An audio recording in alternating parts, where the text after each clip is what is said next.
Hello, wonderful folks. I'm Victoria, and I'm one of the older members here. I see many of you sharing stories about your horrible mothers-in-law, and I feel for you. I was fortunate to have an amazing mother-in-law and always strived to be like her. So when my son Daniel introduced me to his girlfriend, Melissa, I was warm and welcoming. As a middle-class widow with no one except my son, I was excited to welcome Melissa into our family. However, she wasn't interested in having a relationship with me. I tried to arrange lunches and dinners, but she always declined, saying we had different tastes. Victoria, I don't think it's a good idea for us to go out, Melissa would say. It's okay, Melissa. I know I'm old, but I can still adapt. Maybe you can teach me a few things, I responded, hopeful. It's not about your age, Victoria. It's about your class. You're just a poor old lady comfortable with a trashy lifestyle. I'm not so cheap as you. I'm just glad Daniel didn't turn out like you. Otherwise, I wouldn't have dated him. My parents and I belong to the upper class, and I just can't mix with anyone beneath us. I hope you understand and stop trying to get close to me. It just won't happen. To say I was hurt would be an understatement. I had hoped for a good relationship with my daughter-in-law, but she thought I was beneath her. I lost my husband at a young age and raised my son alone. I never remarried because my husband was everything to me. I remained poor but did my best to give Daniel everything he needed. He is a great son who made it big in the world and often offered to help me, but I always declined. I was content with my life. Still, Melissa's words stung, and I never tried to ask her out again. After Daniel and Melissa got married, things worsened. She slowly excluded me from their lives, never inviting me to their events. I missed my son's promotion celebration, their anniversaries, birthdays, and other gatherings.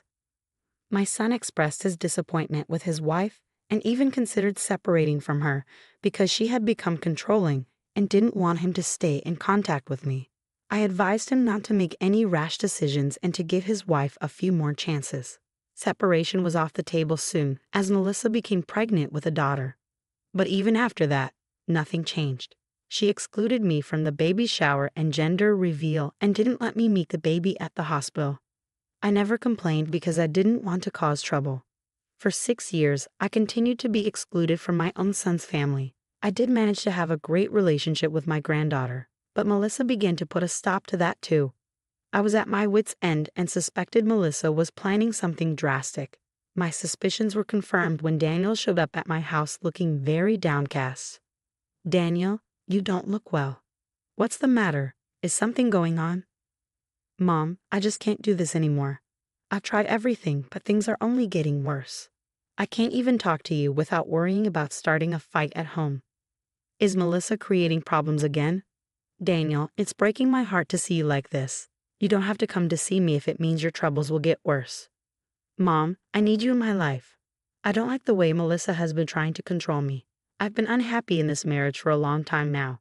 I never thought she would create a divide between us. I even overheard her talking to her sister about how she planned to stop you from seeing my daughter. I was taken aback by Daniel's words, though not entirely surprised. Melissa had been acting very strangely, always making excuses when I asked to see my granddaughter. I had even offered to come by and see them, but she was always either busy or out with the baby. It was already suspicious, and now I was very anxious about what Melissa had planned. Daniel, did you confront her about this? What does she even have to say for herself? Mom, what can I say to her? I always suspected Melissa was going behind my back, making decisions without consulting me. If I question her, she just screams at me and throws things. It traumatizes our daughter as well. That is not okay, Daniel. Look, if you don't want your child around me, I would understand. There can be many reasons why you might feel I shouldn't be in your daughter's life. I will respect your wishes. Mom, are you crazy? Why would I ever do that? You are the best grandma and the best mother ever. I have absolutely no reason to stop my daughter from seeing you. Hell, my daughter would be devastated if her mother went through with this plan. Daniel looked stricken with grief and anger. It broke my heart to see my poor son suffering so much. He had truly made a big mistake in choosing his life partner, and I wish I had warned him. I didn't want to meddle in my son's relationship, so I kept my mouth shut. I didn't protest when Daniel pulled away from me because of his wife. I wanted him to be happy, even if it meant losing contact with him. Had I known what a horrible situation my son was in, I would have helped him sooner. I comforted him and said, Daniel, ignoring these problems and remaining quiet is not a solution. You are clearly miserable and need help. You need to stand up to your wife for a bit. If she loves you, she will be willing to change. Mom, that is never going to happen. I've begged her multiple times to get help. I suggested couples counseling and other things, but she just doesn't listen to me. I did my best, but I think it's time to cut my losses. I only see divorce as the ultimate solution. I think you should consider all aspects before you make a decision. Why don't you go home and try to talk to Melissa one last time? After that, I will support whatever decision you make. Melissa was a pretty wretched woman, but she was still Daniel's wife. Even if she didn't like me, I would have been happy if my son was happy. But Melissa had been really toxic towards my son, which became clear to me that day. I believe everyone should be given a last chance before being punished for their actions. For their child's sake, I hoped she would come to her senses and improve her behavior. My son was desperate for a change. I will give her one chance. I'll talk to her and lay down my terms. If she doesn't listen and tries to cut you out again, I will file for divorce. I'll talk to a lawyer and have the paperwork ready. I will only file if and when she messes up. Promise me you will let me know if that happens. I promise I will let you know, Daniel. I can see that you are extremely unhappy and I feel really bad for you. I don't want you to live like this. If Melissa doesn't improve her behavior, I'm afraid it will start to affect my granddaughter as well. That is exactly why I have been considering divorce. You asked me to give her one chance, so I'm doing that. But if she tries to act smart, I won't have any second thoughts. I agreed with Daniel because I really didn't want him to be unhappy. If Melissa continued to be uncooperative and entitled, he deserved to separate from her and live a healthy life. I wanted my grandchild to have a healthy home life as well. Daniel went home and talked to his wife about their problems. To no one's surprise, she blew up at him, calling him names and accusing him of choosing his mother over her. They had a massive fight. However, this time things turned out a little differently. Melissa saw that Daniel wasn't backing down or caving into her demands. He was adamant about standing up against her, which was a big blow to her. Daniel later told me, "Melissa didn't expect me to stand my ground, Mom. I think that's part of the reason why she asked for a second chance and promised to improve herself. She even promised not to cut you off from our daughter." It sounds too good to be true, Daniel. I have this gut feeling Melissa's just lying to pacify you. I won't lie, Daniel, but I feel the same way. Still, she has asked for a chance. Give it to her and wait to see if things get better. I'm doing that, Mom, but I'm also talking to my lawyer just in case. I will get the paperwork done. You don't have Melissa like I do, Mom. I can see right through her. She won't keep her promise to me, I just know it. The weariness in Daniel's voice really did break my heart. For years, I nursed my own wounds caused by Melissa and was unable to bear her behavior. I had no idea how much worse my son had it with her. She had completely broken his spirit and didn't even acknowledge her wrongs. Straight away, Melissa was a heartless woman, and Daniel was right about her. What Melissa did next proved Daniel's fears were justified. About 2 weeks later, I called Melissa to tell her I was coming over. It had been a while since I had seen my granddaughter, and I decided it was time for a visit. I knew they were out of school for summer break and had plenty of time to hang out with me. Plus, Melissa had promised Daniel not to cut me off from my granddaughter, so I didn't need her permission to see them, and she didn't bother to stop me. I thought maybe Melissa was finally letting go of her controlling behavior and whatever anger she had towards me. Oh boy, was I wrong. When I rang the doorbell at my son's house, Melissa opened the door but didn't ask me to come in. "What do you want, Victoria?"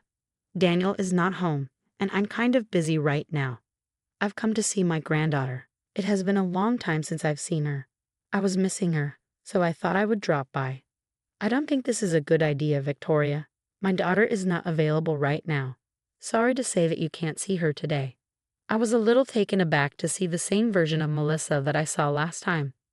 Daniel had been telling me that Melissa was acting well at home, but he didn't trust her completely. I thought he was being a little paranoid. Nope, my son was right. Melissa showed no signs of change whatsoever. Since I was already at her home, I decided to try my luck again. I said in a serious tone, "Melissa, I know my granddaughter is not at school. Her school is on summer break, and I asked Daniel before I came here. He confirmed that my granddaughter is home." "Well, yes, she is home, but you still can't see her." "What? Why not?" "You have been keeping my grandchild away from me for a while now. I won't pretend that I didn't notice, but I don't understand what the problem is. Melissa, you need to tell me why I can't see my own grandchild. Because I don't want you to see her ever again. She's my daughter, and I get to make those decisions as I please. And I've decided not to let her mingle with you anymore. You are still not telling me why you're doing this, Melissa. This is unfair and unjust both to me and to your own daughter. Don't you dare tell me what's right for my daughter. The reason for you not to see her anymore is simple. My child doesn't need to be around a loser like you. Melissa said this with so much venom that I found myself taking a step back in shock. She straight up called me a loser and told me that my granddaughter shouldn't be associated with someone like me. She made me feel small and unworthy of being in my own family's life. I was humiliated but also extremely angry. I asked Melissa angrily, "What the hell does that mean, Melissa? Why are you calling me a loser and insulting me like this? What makes you think this is okay? You need to explain yourself. Do I need to go into details about how unworthy you are of associating with us? You are a poor woman with no wealth or social status. We have a good reputation in this city, Victoria. Your son works in a high position at his office, and my daughter goes to the most prestigious private school here. I am also a woman of high status. Our family is simply too above you and your trash lifestyle. If anyone had ever told me that people could be so cruel towards their own family, I wouldn't have believed them. But I was wrong about the world. People like Melissa simply didn't care about anything other than material wealth and status. Yes, I was a poor woman. I'm still a poor woman. My son had offered me a lot of things, but I had declined his help. I wanted him to have the best life possible without having to shoulder my responsibilities. I didn't care about my lifestyle at all. I was never interested in climbing up the social ladder and living in luxury. My simple life was good enough for me, especially since I didn't have to depend on anyone. I had no idea that would become a problem for Melissa. I had no idea that my simple life would prevent me from being in my own granddaughter's life. I was shocked and hurt. I said, "What does my simple life have to do with my granddaughter? I know I can't give her much material stuff, but her dad already does that for me. She doesn't even complain when I don't bring her extravagant gifts. That's the problem, Victoria. I don't want your trash life rubbing off on my daughter in any way. It's already pretty embarrassing that everyone knows Daniel's mom is a freaking loser. If my daughter continues to have you in her life, she might end up being a loser like you. I want her to be successful like me and her father. I can't risk her becoming like you. You were being extremely shallow and unfair, Melissa. None of what you said will happen. My granddaughter needs to have her grandma in her life. You need family too, along with material wealth. She already has a set of good grandparents, Victoria. My parents are rich and come from a high-status family. Their love and influence will be perfect for my little daughter. She doesn't need you in her life, and we don't need you in our lives either. We have plenty of money and connections to have a good life." I was absolutely fuming with what Melissa said. It was at that moment I realized how messed up she was. No wonder my son was at the end of his wits. Since I didn't see Melissa much, I didn't know how shallow and superficial she could be. I was actually thanking my lucky stars that I didn't have to deal with her more than I had. It also made it clear to me how miserable my son really was living with her all the time. Everything that came out of Melissa's mouth sealed my resolve to encourage my son to divorce her. With my mind made up, I smiled at Melissa and gently told her, "I think you are a little wrong in your assumption, Melissa. My son has a lot of wealth, but from what I gather, you don't have a penny to your name right now. You're already drowning in credit card bills." "What the hell do you mean? I'm married to Daniel, so his money is my money too. I have the sole right to owe his wealth. I'm his wife, after all." "Well, you won't be his wife for long, Melissa. Actually, my son is going to file for divorce very soon. I hope you remember that you signed a prenup, and that prenup clearly said that you won't get anything from him in case of a divorce." Melissa looked scared for a while before she schooled her expression back to normal. She looked at me very nonchalantly as if what I was saying was far-fetched and impossible. But I could tell she was nervous, especially because she knew that Daniel had already warned her about a divorce if she didn't behave. She looked at me dismissively and said, "You can dream on, Victoria. Daniel would never divorce me. He won't be able to be without me. I can control him well enough. Did you forget how I made him limit contact with you?" "Yes, you did throw a tantrum to make him limit contact with me, But he only agreed because I wanted him to save his marriage with you. That was actually the first time it hit Daniel what a messed up woman you are. Over the years, all of your controlling behavior slowly made him consider divorce. Augie can consider divorce all he wants, Victoria. I know for a fact that he will never go through with it. He won't destroy our perfect family and leave me destitute. You can believe what you want, Melissa. Don't say I didn't warn you. I will be leaving today without seeing my granddaughter because I know I will be able to see her soon. As soon as my son divorces you, I will be back in my granddaughter's life. For now, I'll let you have this last power move. I turned around to leave as Melissa went back into the house which soon wouldn't even be hers anymore. I got into my car without any regret and called my son right away. When he picked up, he already sounded weary and resigned. He said in a troubled voice, "Let me guess, Mom. Melissa didn't allow you to see my daughter. She did exactly what she wanted to do and took no consideration of mine or our daughter's feelings." You're right, Daniel. Apparently, she didn't want her loser mother-in-law to influence her daughter to live like a poor person. So she thought cutting me off would be better and spare your family from the humiliation of having a loser grandma like me. What the hell, Mom? She said that to you? Oh God, what is even wrong with her?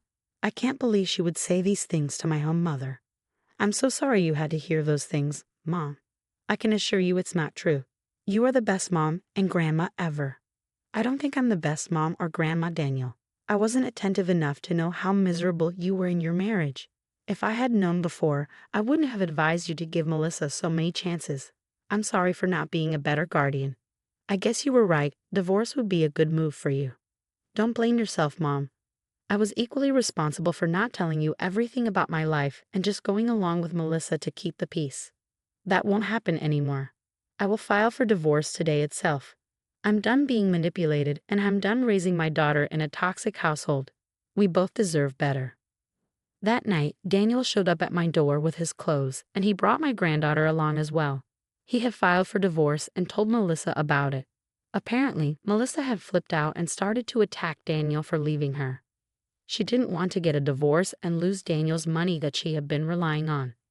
They started off having an argument until it escalated, and Daniel had to call the cops on his wife. Yes, she was hitting him in front of their daughter, who was crying her eyes out. My poor granddaughter was traumatized and was clutching my son because she was scared her father was hurt. What followed after that night was truly shocking. Melissa went to take her parents' help to make Daniel stay. Like I said, she didn't even have the money for a lawyer and thought her parents would be of help. Imagine her surprise when her parents closed the door in her face and told her to never contact them again. Also, she had been disinherited a while back. Now, why did her parents take such a drastic step? Well, they didn't support her entitled and abusive behavior. They were furious with her for hitting my son and traumatizing our granddaughter. Something else came out as well, which they had told us and the CPS workers. Melissa was abusing my granddaughter. She was starving her because she didn't want her to get fat. A lot of other things came out, and Melissa lost custody of her daughter. I won't go into detail about their messy divorce and all the details of abuse that came out in court. I'll just say that they were able to get divorced in a year. Melissa lost custody, and Daniel got my granddaughter full-time. I moved in with him to help out. Both Daniel and my granddaughter are in therapy, and my son actually had a protective order against Melissa for the physical abuse. Shortly before the divorce was finalized, Melissa had shown up at my door to beg me for forgiveness. She wanted my help to get her marriage and child back.